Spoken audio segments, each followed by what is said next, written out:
Hello and welcome to another episode of MMOFTW here on MMORPG.com. I'm your host Bill Murphy, and this is the week that was in MMO news.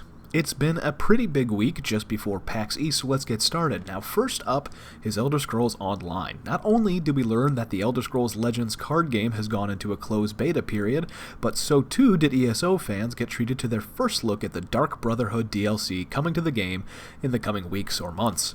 Finally heralding the removal of veteran ranks, adding poison making to the game, performance improvements to Citadel, balance improvements to the Fighters Guild vampire and stamina abilities, and loads more. Hopefully we'll get a look at the exact content of the upcoming DLC in the coming weeks. Now, moving right along to Tree of Savior news, those of you who are hoping to play the free-to-play version of the Ragnarok Online successor will have to wait a little bit longer. Due to some issues with pricing in other regions via Steam and some problems that it caused for the team, the IMC Games folks have decided to give pre-order head start people a little bit more time until the free-to-play swell comes in, with the release being moved back from April 28th to early to mid-May. Just a few more weeks until it's free for everybody via Steam. Now, show of hands, who here loves Guild Wars 2 but stopped playing due to the direction of the game's open-world content and reward systems in Heart of Thorns? Well, you might want to check out the game again, as this week's Spring 2016 update pretty much retconned the whole experience and made just about every single form of content rewarding and enjoyable across the board. Even dungeons got some love with great gold and token rewards too, so if you hated how the Maguma zones were just about running with the Zerg, you'll love how they work now, so definitely check it out. And fresh out of EVE's FanFest in Iceland, CCP announced that the next big update for EVE Online is coming April 27th. Called Citadel, this one adds huge player-constructed citadels, auxiliary support ships, over 100 new modules, and explosive capital super weapons to raise the bar on empire building and territory control right in the midst of one of the game's largest wars ever.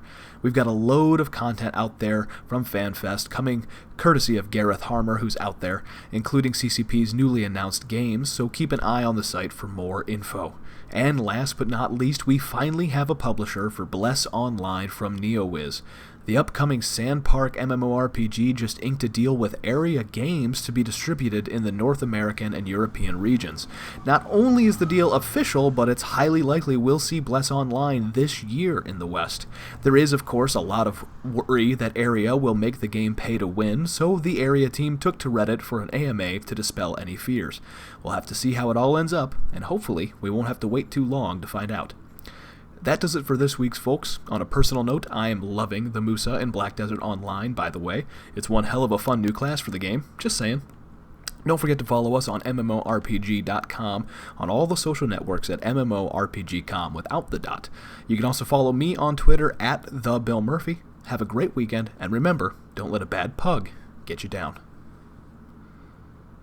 Make sure to level up your MMO knowledge by visiting MMORPG.com, subscribing to our YouTube channel, and by following us on social media. To catch up on the week's biggest MMO news, watch our latest MMOFTW. And to see if there's a better MMO out there for you, watch one of our latest First Impressions videos. Thanks for watching.